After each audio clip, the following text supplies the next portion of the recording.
Hello and welcome to the Queen's Couch Podcast with our amazing host, Dr. Tano Victoria. She curates a space for women where all women are encouraged to collaborate and do not collide.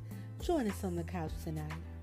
Well, hello. We are here for another episode of the Queen's Couch, and I am so excited to have you on the couch tonight. If this is your first time on the Queen's Couch, I want to say welcome. This is the place where queens collaborate and we do not collide, and we have amazing conversations gathered around women. Faith-based conversation because this is a Christian podcast and we keep God at the center of it all. But today I have an amazing guest with me, Miss Lachelle Adams, and I can't wait for her to share with us tonight. She has an amazing story. She is passionate about what she does, who she helps, and we are here to tell it all on the couch. So welcome tonight, Lachelle. How are you? Welcome to the Queen's Couch. I am doing amazing, Dr. Tano, aka my coach Tano, and I thank you so much for allowing me to be sitting beside you on the Queen's couch.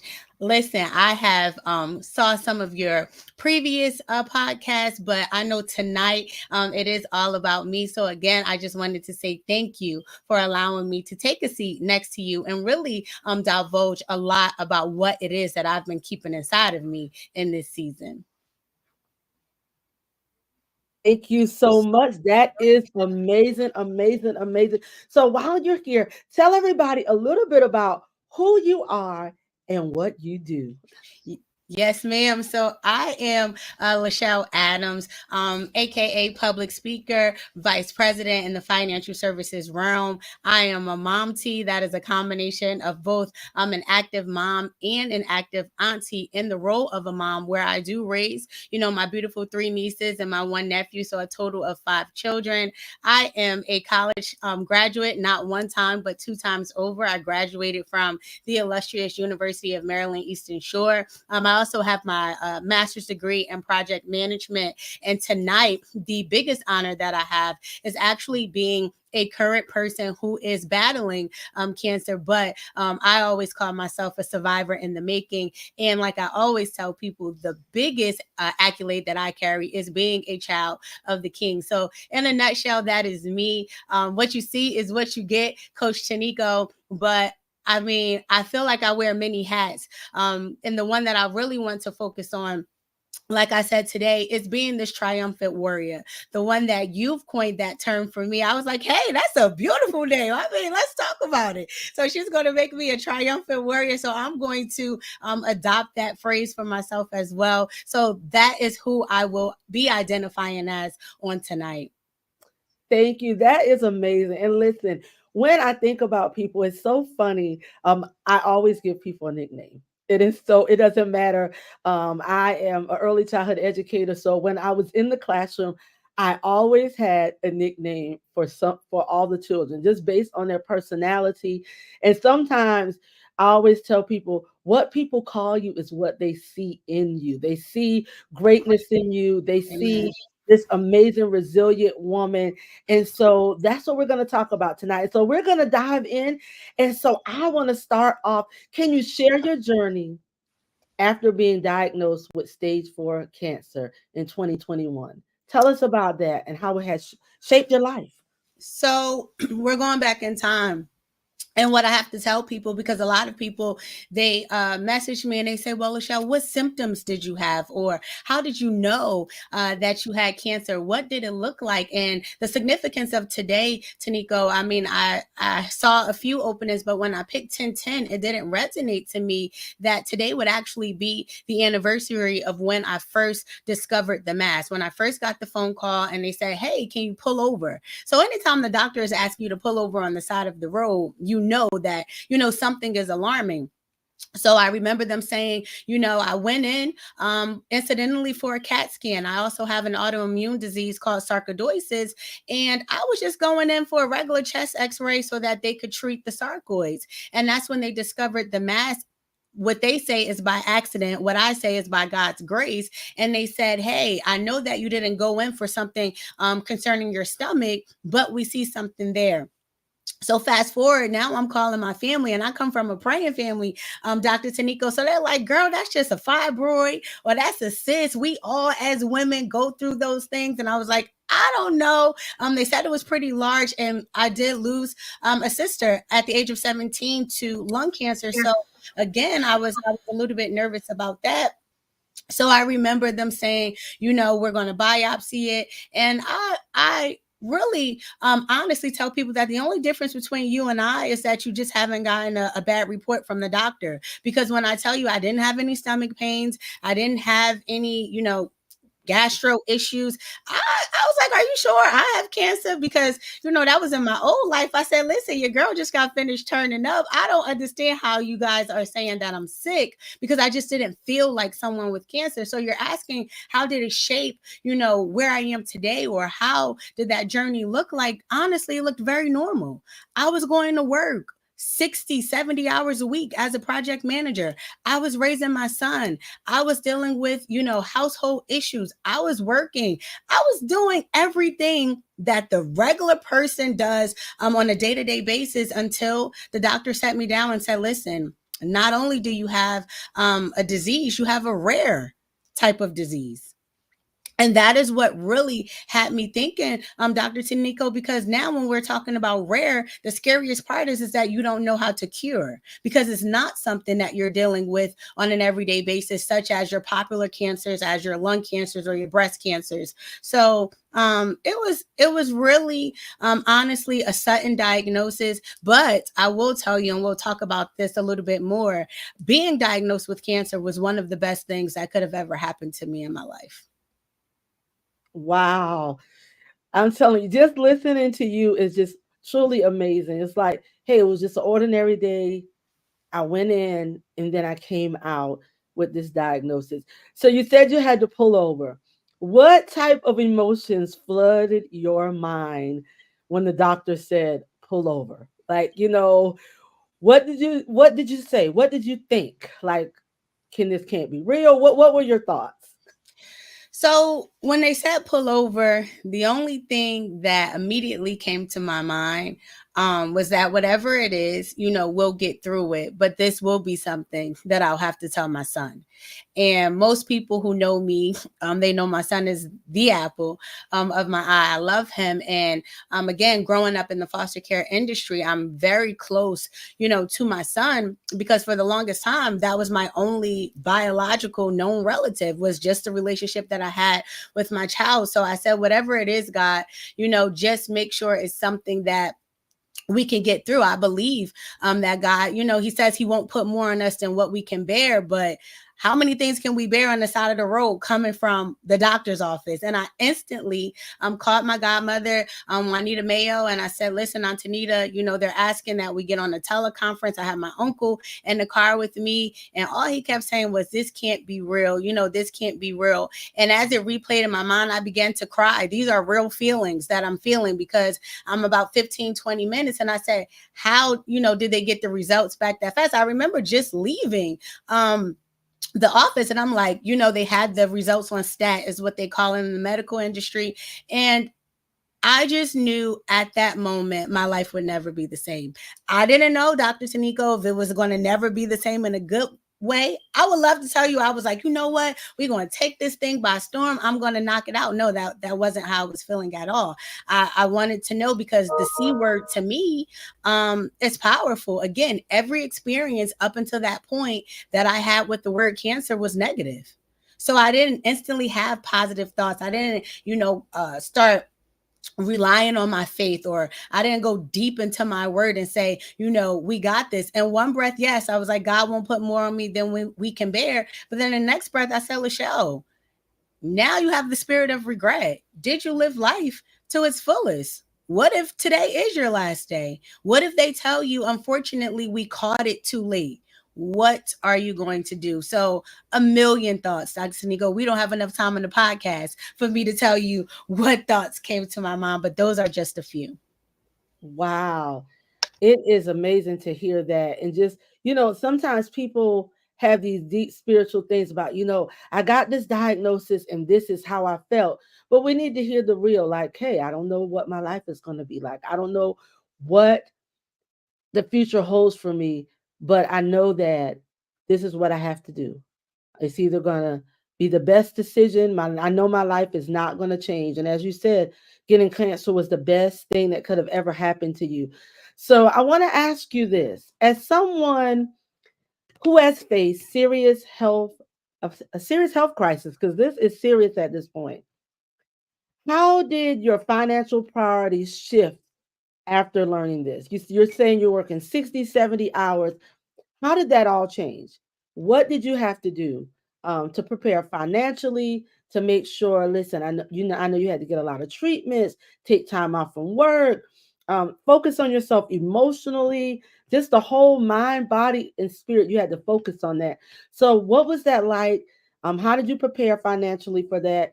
And how were you able to move forward to the place I see you as today? This warrior, this resilient woman. How did you get there?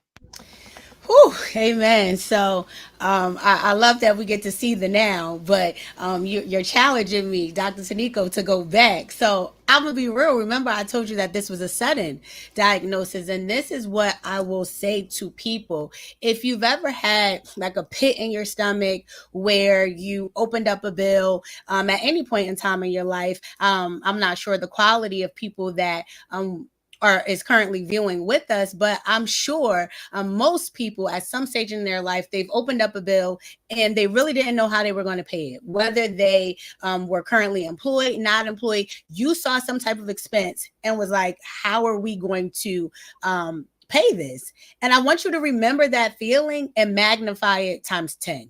That was how everything started to come. I mean, I went from having co-pays of about, $0 to $25 to now me seeing that my treatments were in excess of 20,000. So this is where it is very important for us to look at those, healthcare plans that we have at work. I always tell people, most people say, well, back in the day when, you would date someone, you would say, well, I want a man with good benefits, or I want a spouse with good benefits, whatever it is. And I'm like, yeah, but you also want to have good benefits. So now it's like HR, we need to be best friends.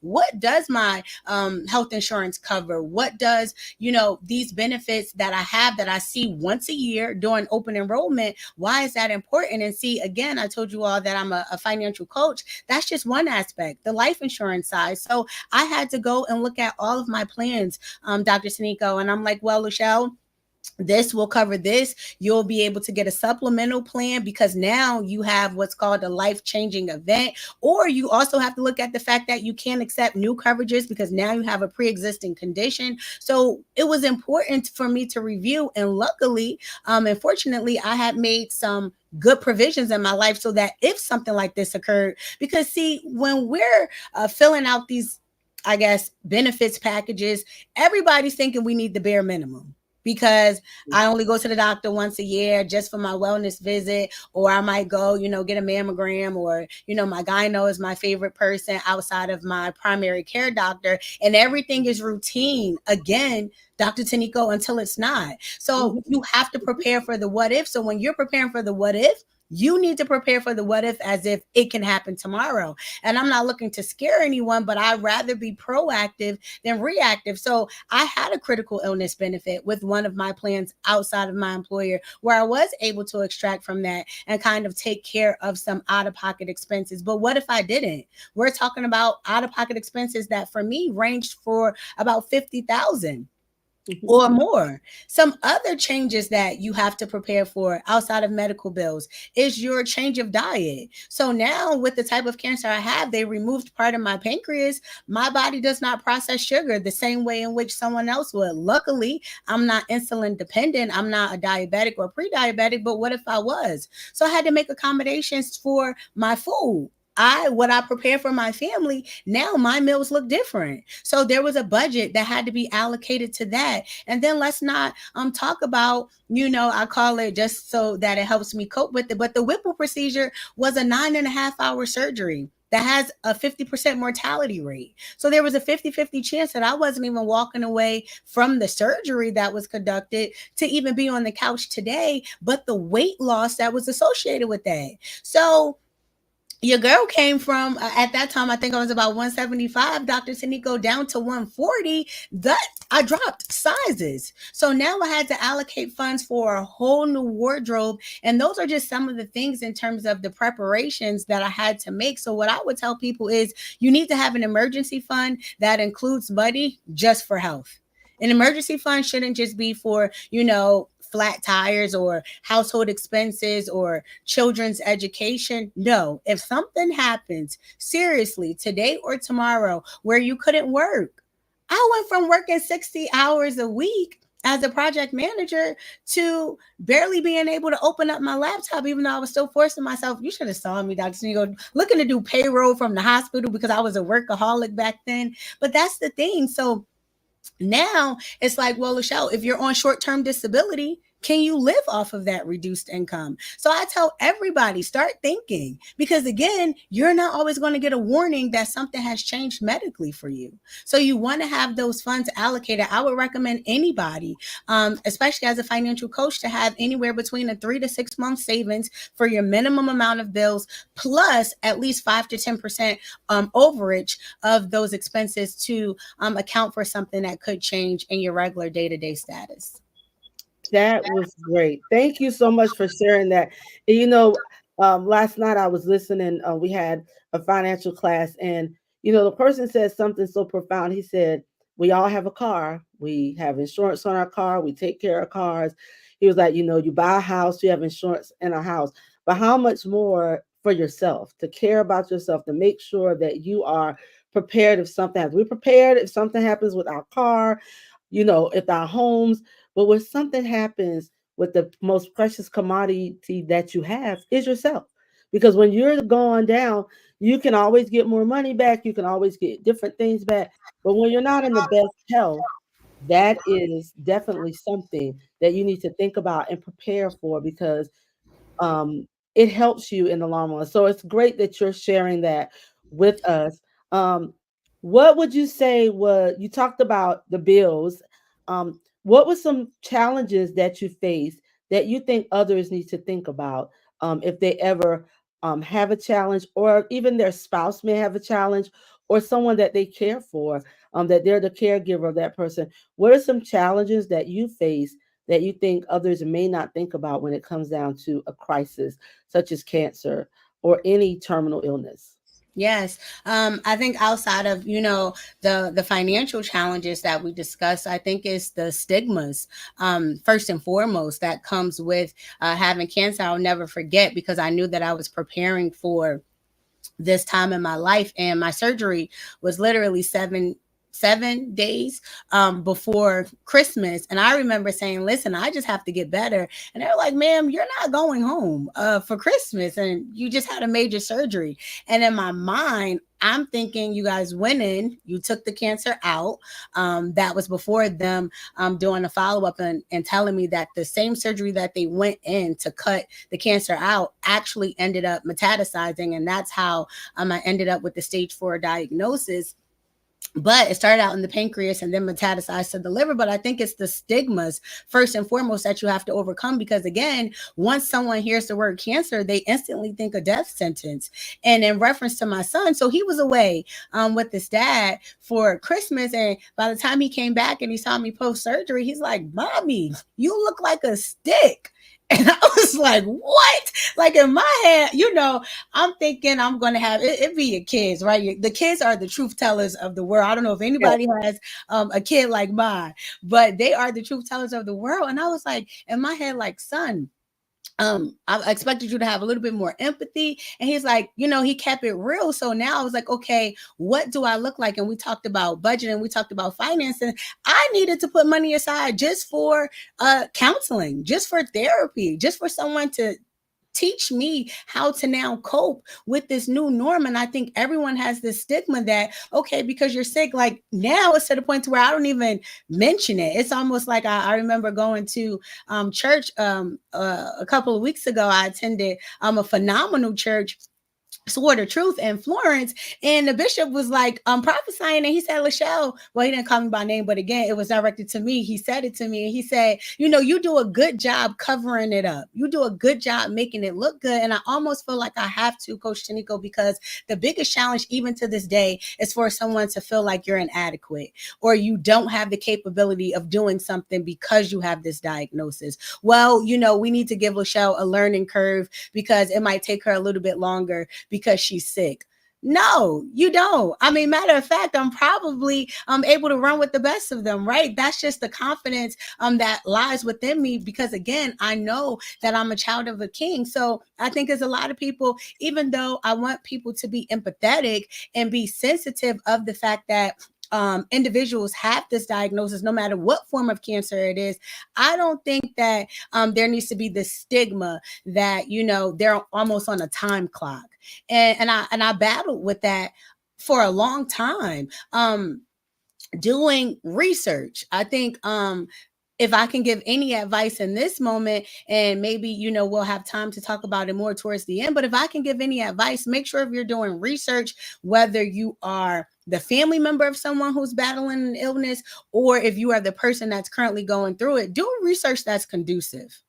And here's why. I was a part of a group, Dr. Tanico. It was like for cancer survivors. And some of the things that I was saying, I was like, listen, I have to get out of this group because it's disturbing my spirit. Every day, somebody's dying and they're talking about how they were misdiagnosed or someone mishandled them. And I was like, I can't read this. But what I could do is read about what I can do in terms of dieting that may help me be able to fight off this disease. What can I do from a therapeutic standpoint, such as journaling, such as vocalizing how I feel? But I don't need you coming up to me and being like, well, you know what? I heard that soursop will cure you, girl. So I think you need to be, you know, eating soursop and you need to be drinking this tea because Dr. Sebi said this. How about you do some research that's geared more towards the type of cancer that I have? So that's one of the things. And then I think the mental challenges were some things that I had to overcome, as I mentioned, not putting a time clock on myself. I remember waking up at night being afraid that I wouldn't live to see my son graduate from high school. I mean, they told me the average person with my type of cancer lives about 5 years post surgery. So we will be celebrating year 4 in November of next year. So yes, we're coming up on year 3, you know, of the surgery. This December the 17th is when I had my surgery. But again, I had mental challenges, Tanico. Everything I did, I was moving with a sense of urgency because I felt like my time clock was shorter than the average person. And then I said, Lachelle, what makes you think, and this is real, Dr. Tanico, I was diagnosed with cancer and I've already started to lose friends and loved ones who were completely normal, no health challenges, did not have any terminal illnesses, and they have gone before me. So now some of those things that I put into my mind, all because of this diagnosis, right? Those were mental challenges and issues that I knew you need to get help with that. You need to talk to someone about this because these things aren't real. And now you're transforming your whole life all because of a diagnosis.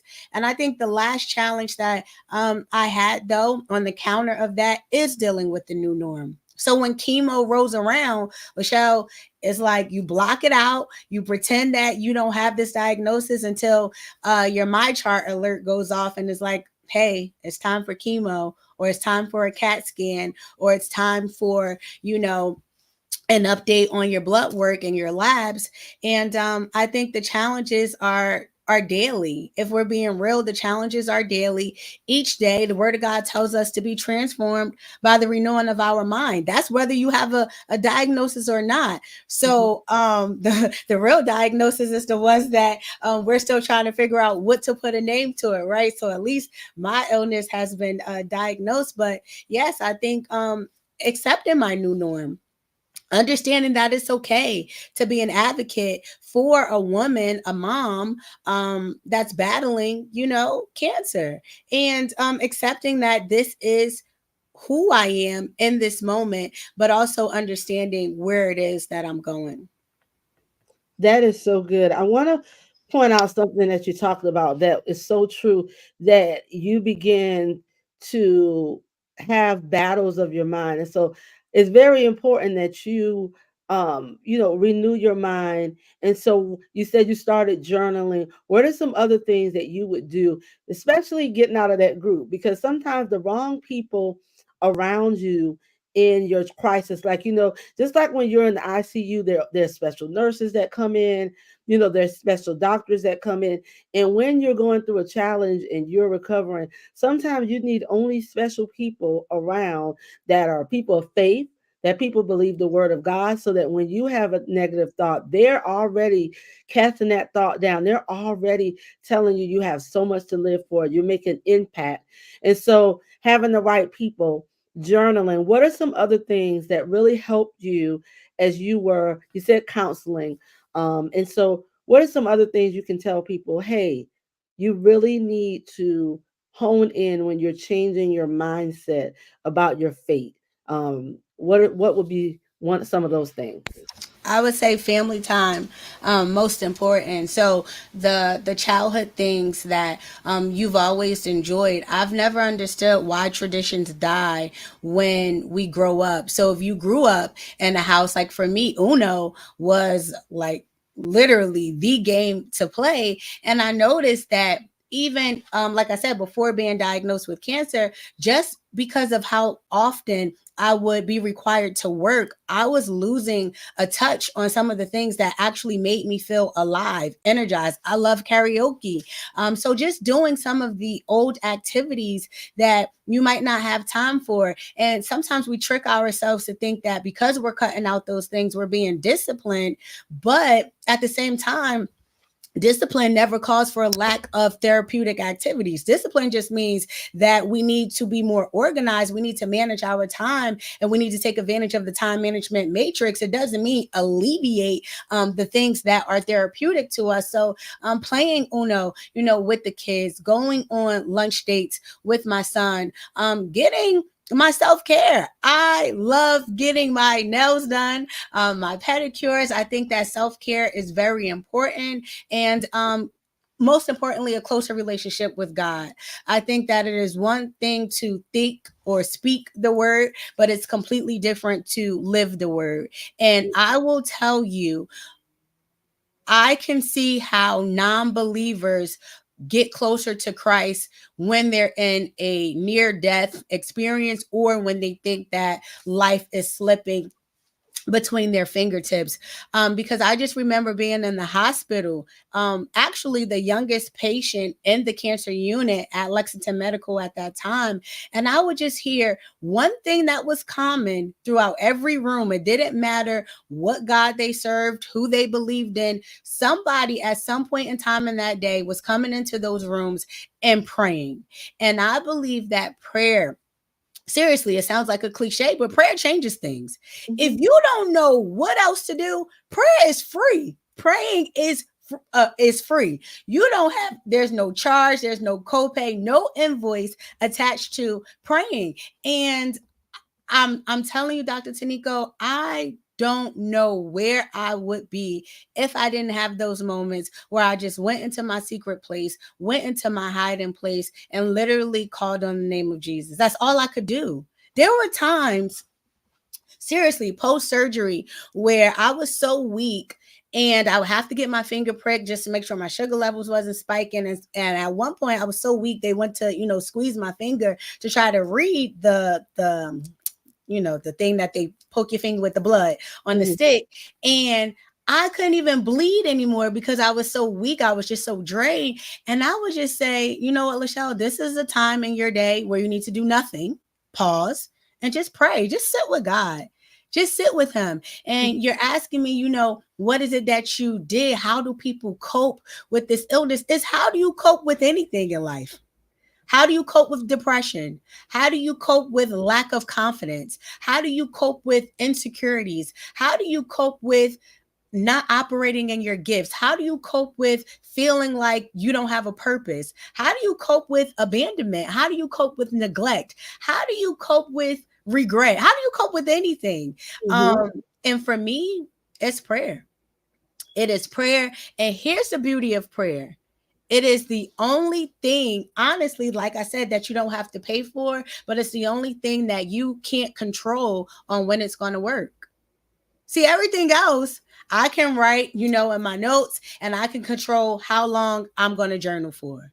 I can pay for a service, and I can control how long that service is supposed to last, or how much of my time I'm going to allocate towards it. Or I can go on a vacation. I started traveling more. Now I'm like on boats. I love boats. I can't swim, so let's put that out there. But I love cruises. I love being on boats. I love being on yachts. I love the scenic views that come with the whole aquatic realm. But when it came to praying, it taught me patience. And as long as I knew that I had this thing, like, I invest in my prayers. So I put my prayers into the deposit box and I give it over to God and I wait for it to work. And as long as I'm waiting on something mentally, it made me feel like, okay, you're not waiting, quote unquote, to die, or you're not waiting for this cancer to spread. You're not waiting on this thing to turn worse. What you're doing is you're waiting for your prayers to come to life. And I will tell you, Dr. Tanico, even being on the Queen's couch is nothing more than a prayer that has been answered. So that was the biggest thing that I did, was literally that cost everybody $0 again, because sometimes people say, well, what if you don't have the money to do some of the things like vacationing or going to get your nails done? It costs nothing to send a prayer up to the man above. That's so true. Prayer is so significant. It's so important. You said something so key that I really want people to get from what you're saying. Some people think when you have a terminal illness and they may ask you the question like, how do you cope?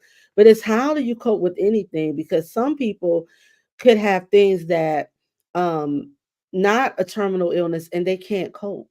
They cannot. Amen.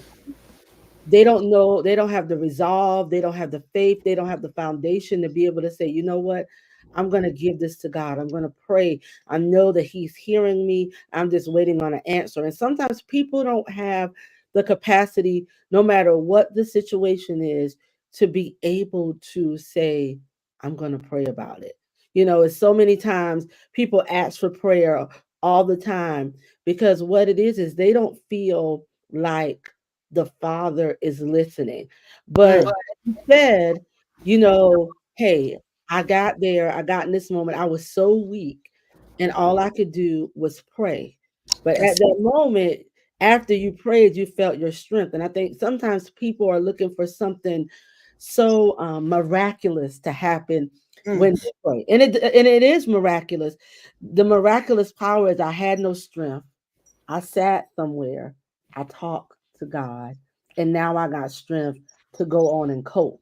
And so I want people to really understand, no matter what you're going through, no matter what situation that you may be facing, prayer is one thing that you can go in feeling defeated and come out with the strength that you need to keep going. And so I'm glad that you spoke to that, because sometimes when people have excuses and they're not thinking, they're like, well, I can't do this, I can't do that.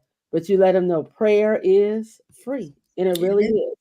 It is. And it's a guaranteed return on your investment. Like I said, you get to deposit it and it has to bring something back. Our prayers won't fall, on deaf ears. And I believe that. And I think the other thing is that prayer, it doesn't have a look. So you don't have to worry about if you're using the correct words. God doesn't hear articulation, and God doesn't care about, like I said, the way in which you speak or the posture. Obviously there's different things that you can do to edify him, but he doesn't care. So you get to block out everybody. Oh man, that's the best experience ever.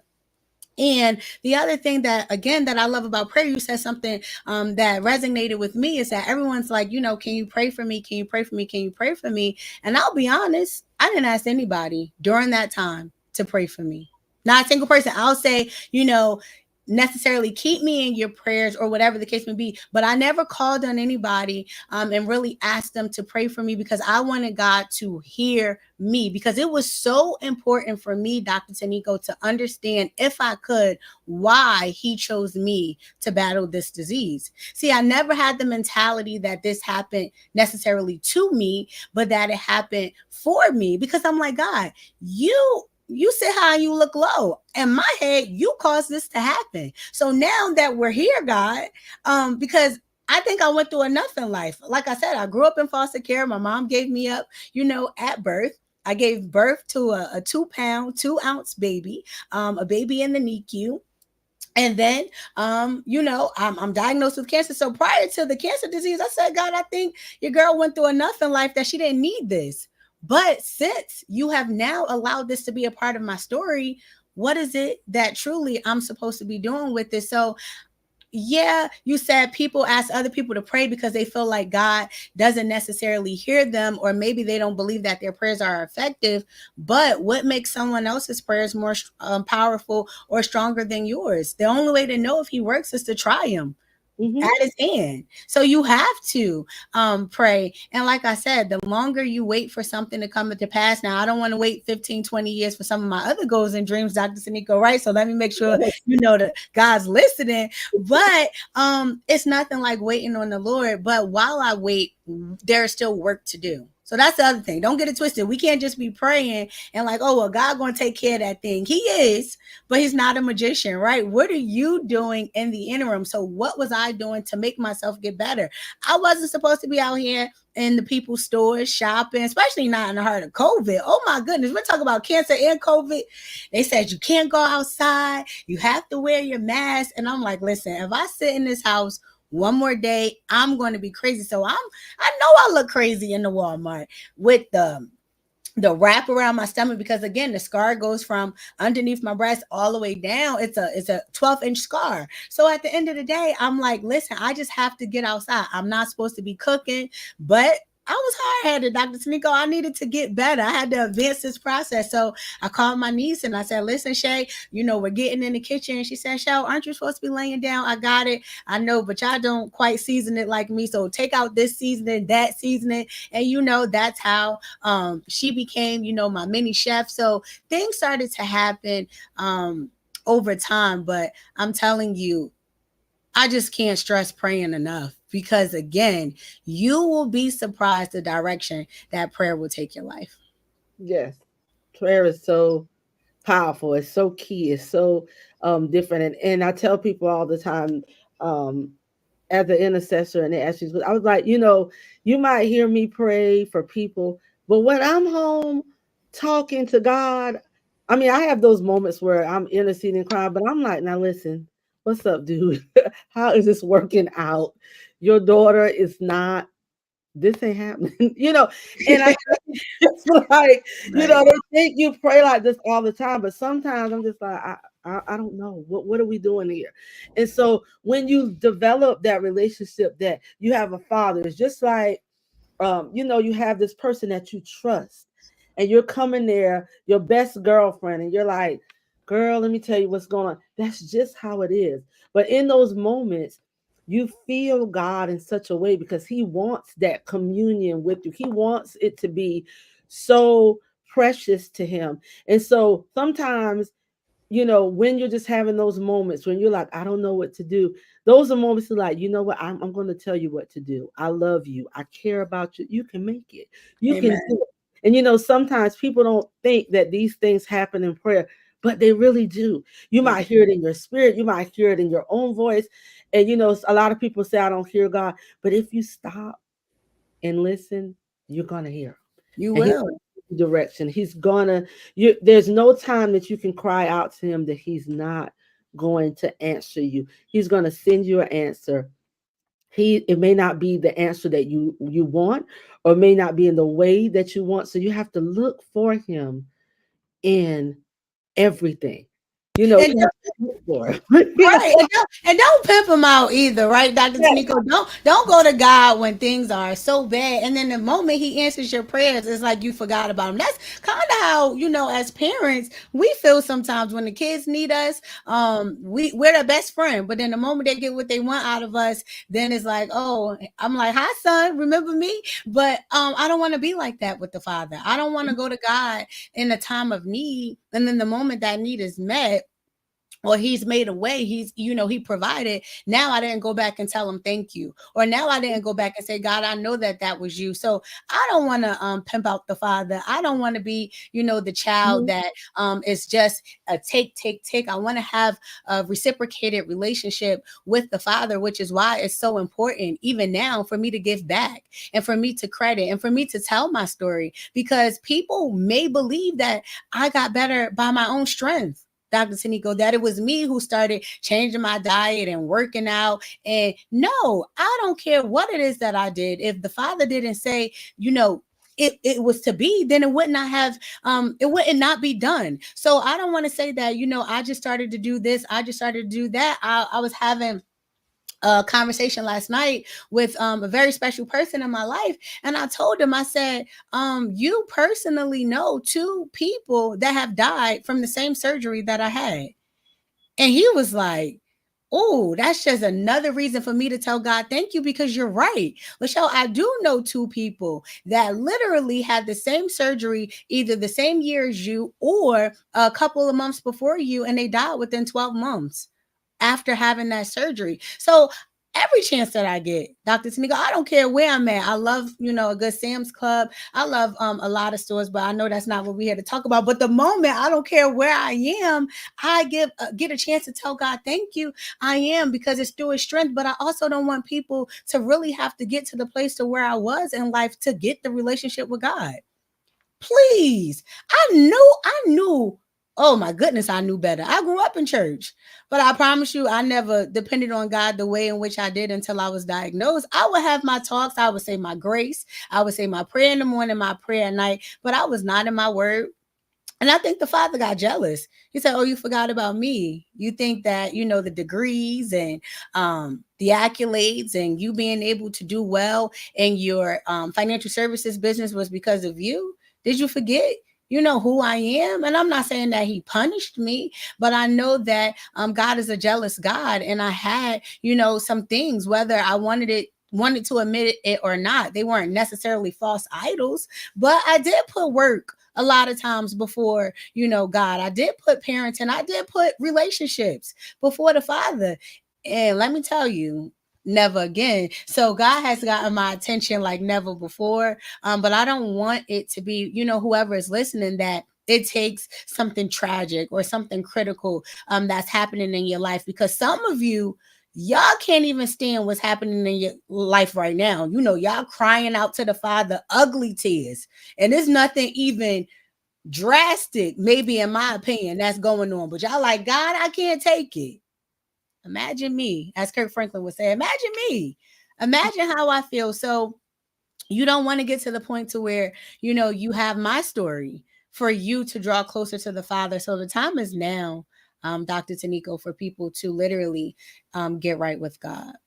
It truly is, and so much has changed. And so I want to definitely go into asking you about how do you approach your goals and your dreams? How do you go after things um, and not worry about your diagnosis, but be focused on your purpose, what God called you to do, and what He called you to accomplish? How do you focus on that, and how is that different now that you are in this place and navigating it? How is that different? So I think that I have a noun philosophy, which is literally no opportunities wasted. That is, they say, live today like it's your last, and they say it as if it's a cliche. That's my real life, because when I go to sleep at night, like I said, I'm still dealing with how to manage my thought processes around this disease. It's not necessarily a mental challenge, but it's something that still weighs on my mind heavy. The difference is the average person goes to sleep at night and they wake up in the morning to fight another day because they believe that there's nothing internal that's going on. I go to sleep at night and I'm praying that I make it from one chemo treatment to the next, That's the difference. So when I have to live today as if it's my last, I have to go to sleep at night saying, Lachelle, did you give it your best today? And we have to be careful how we measure those things. Sometimes the most important things are the things that can't be measured. So it doesn't mean, oh, did I put production on the scoreboard in my, in my business life, or did I book a new contract as a public speaker, or did I write an extra 5 pages to the book that will be released to the audience in the upcoming months. But literally the things that are important to you,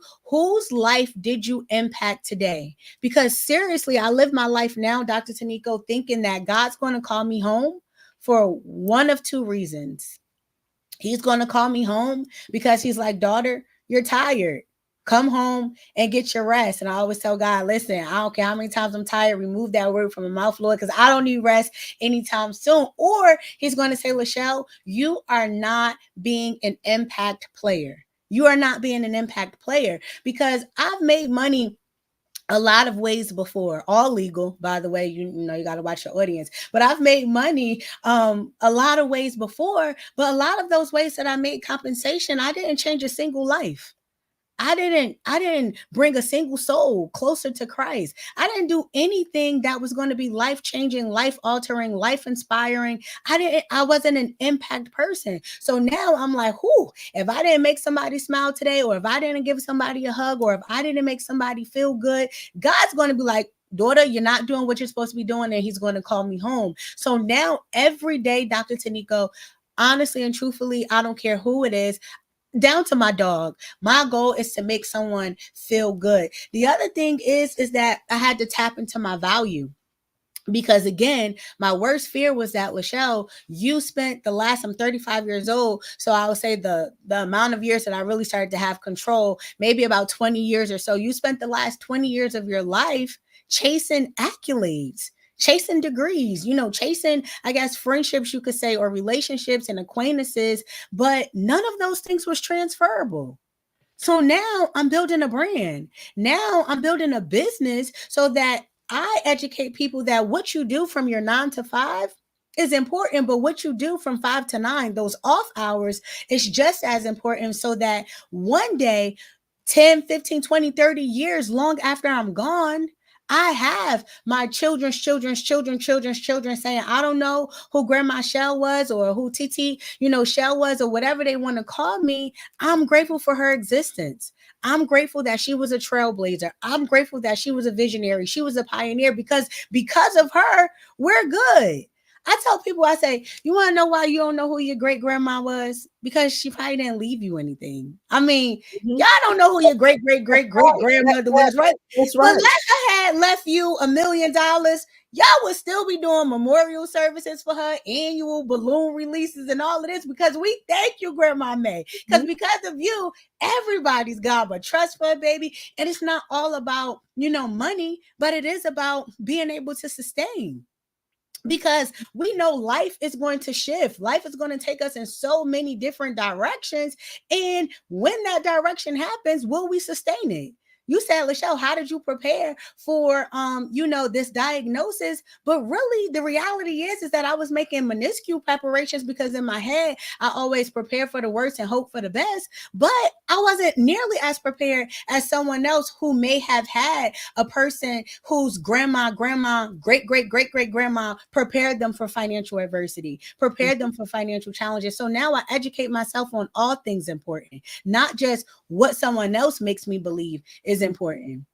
Because they will make you think crypto is important, global warming is important. All of that stuff is important. But how is that going to impact your family? Let's sit down and get back to family meetings. My house will tell you every Saturday we have a house meeting, right? That is how I'm living life now. That is how I'm shaping my outlook on life. I got away from that. Okay, you'll have a Zoom meeting with this person and this person to book a calendar meeting. Where's your meeting for your family? Because that's still a business. That's still an organization. Matter of fact, that's my first business. If my house isn't in order, then everything else is going to fall apart. You can't get the best version of me if my house isn't in order. So that's another thing I did. But now I just think this is what happened after work. I'm gonna be real with you. After my diagnosis, I went back to work for a few months. So I had my surgery in December. January, they wanted me to sit out for a whole month, but I was still doing paperwork and everything else. February, I went back to work, I'll say, even though we were still remote, but I went back to work full time. So I was supposed to be out for 12 weeks. And again, some of you, us at that time, can't even afford for a medical emergency to happen. You can't live 3 to 4 months without a full paycheck. That's not good. So, short term disability, yes, they allocate 12 weeks, but who's really taking the full 12 weeks? I'm looking at moms. Do you know the average mom that gives birth is back to work in less than 30 days? Oh, yeah.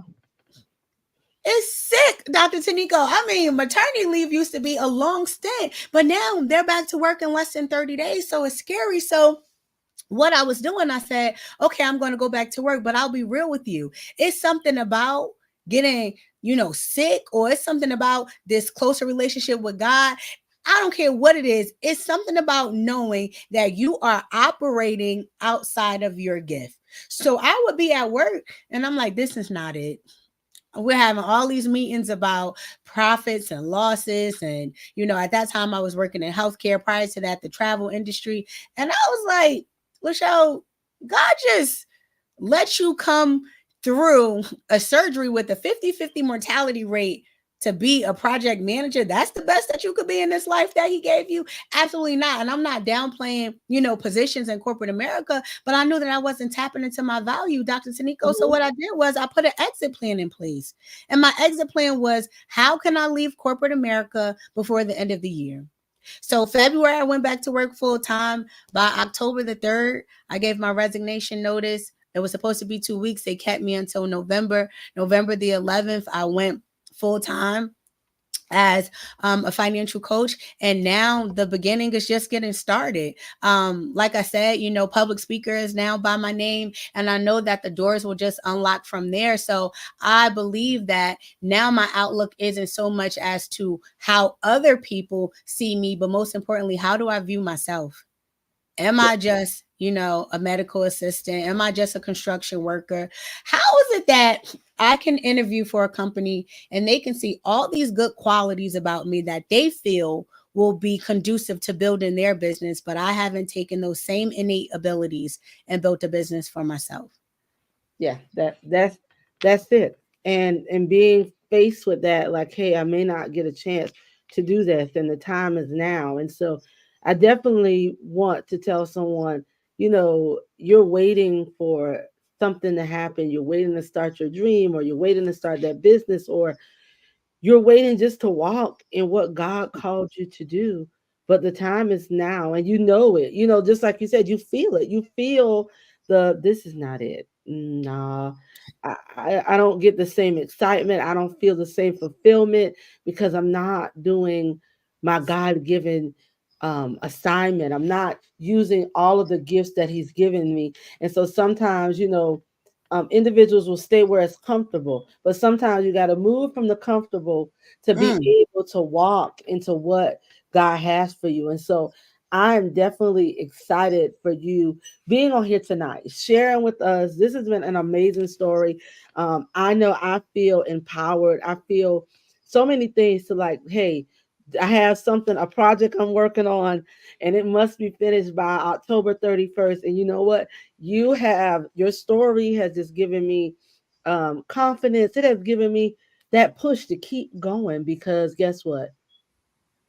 If Lachelle can accomplish it with all that's going on, me, you can push this tiredness to the side and get down to Right. it and fulfill what God called you to do. So I'm just hoping that I pray that everyone that hears this story, that comes back and listens to this podcast, that is listening right now, will know what it looks like to see a woman of strength, to see a woman of resilience, to see a woman that even in some of the most darkest times can come out and share and pour in this magnitude. So I am just honored to have you on tonight, honored to have you on the Queen's Couch tonight. I want to get some final words from you before we go into just talking about next week's episode and some commercials and just some housekeeping rules. But what would you like to share with those that are listening right now? What would you like to share with them? Yes, Dr. Taniko. Tonight has definitely been an incredible experience. And one of the new things that I've been incorporating into my prayer is that, God, I don't want to die full. You mentioned that you have a project, that has to be released by the end of October. But again, Dr. Taniko, that's because you believe that you have until the end of October, right? And God forbid if the father was to call you home today or tomorrow, all we're going to know is that she had anticipations on releasing, whatever that project is. But then the question becomes is, did I have the opportunity to release it last month and I didn't? So I just want people to know that it's not okay to, die full. You want to die empty because you want to be able to say, listen, I laid it all out on the line. It's like, people that I hear, they're like, this person was supposed to be such a great success story, or this person had the potential to do all of this. And then it makes you wonder what happened. And I'm not saying, die empty in terms of you take die full in terms of you taking your last breath, but I'm talking about those of us who have just stopped living. And all we're doing is merely existing. You guys are the living dead. And that's a problem. Like, oh, this person was supposed to be the best realtor. So then what happened? We're talking about them as if, they're 6 feet under, or if they're in an urn and they're still alive. I've literally sat next to some of the best makeup artists, some of the best bakers, some of the best speakers, some of the best authors, some of the best hairstylists. And I'm like, why doesn't the world know you? So my advice is don't worry about if you do something and you feel like it's a saturated market or everybody's doing that, or I just don't know if my voice will be heard. If you've prayed about it, you've touched and agreed, you fasted, and the Father has laid it on your heart for you to go forth, then who are you worried about? His word is the ultimate word. And matter of fact, he's going to make room. He's going to make provisions. Y'all believe in everything else. Oh, the universe, I attracted this. So if y'all believe that, the world is going to unfold, you have the ability to command these things to move, then just start making command statements. I mean, listen, I feel powerful. I told you I'm a triumphant warrior now. So when I leave here, I'm like, book, release, because I'm ready. I'm ready. Right. But again, and this is, I would be remiss if I didn't say this. What you're saying today, obviously, we didn't really talk about how we came to know each other, but just what we experienced last month through the brand elevation, right? Shout out to the S2E community, but making the shift with Dr. Completely transformational. My voice activate session. So the words that I want to give people is that there is someone out there that you can connect with to literally unleash the purpose within you. And I'm talking about you and your project, right? I know that silence the noise has to get out like yesterday, so that people can hear what it is that I have to say, because literally all I want people to do is look like their purpose. Yes, you might operate in this realm at this workplace, but is that your purpose? And if it is, great. I'm like, you know what, Patty? You look like the ultimate supervisor. But I just don't think in my head that Patty was called to be the ultimate supervisor, not when Patty baked good cakes. So I want Patty to look like the best cake baker ever, right? So I just want everybody, seriously, I knew that if I did not make it out that table, I was going to die full. There was so much inside of me that I didn't give birth to. There was so much inside of me that I didn't release. And I don't ever want that for a single person, because now I just want to push everybody into their purpose. Call me the purpose pusher, right? I just want to push everybody into their purpose, because literally that is what we all were created to do. Thank you so very much. This has been just transformational, inspirational. It has just been amazing. And so I want to thank you so much for sitting on the couch with me tonight. It has been an honor. It has been a pleasure to hear your story. It's just an honor to experience you and who you are. So thank you so much.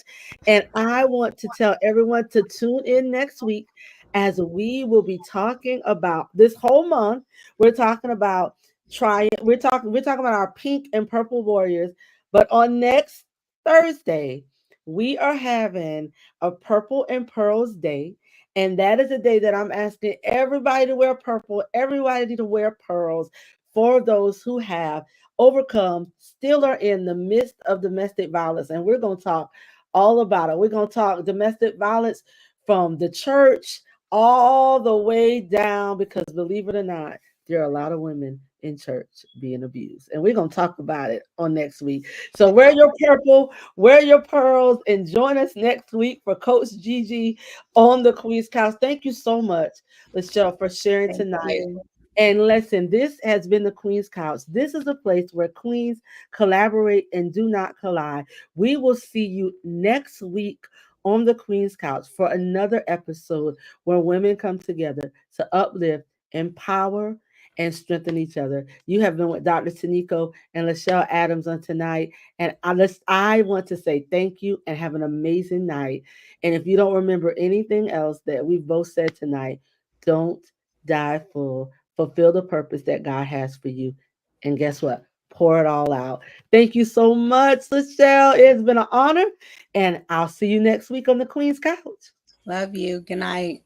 Good night.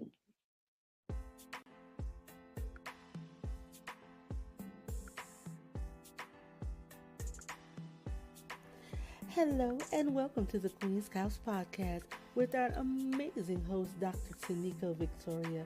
She curates a space for women where all women are encouraged to collaborate and do not collide.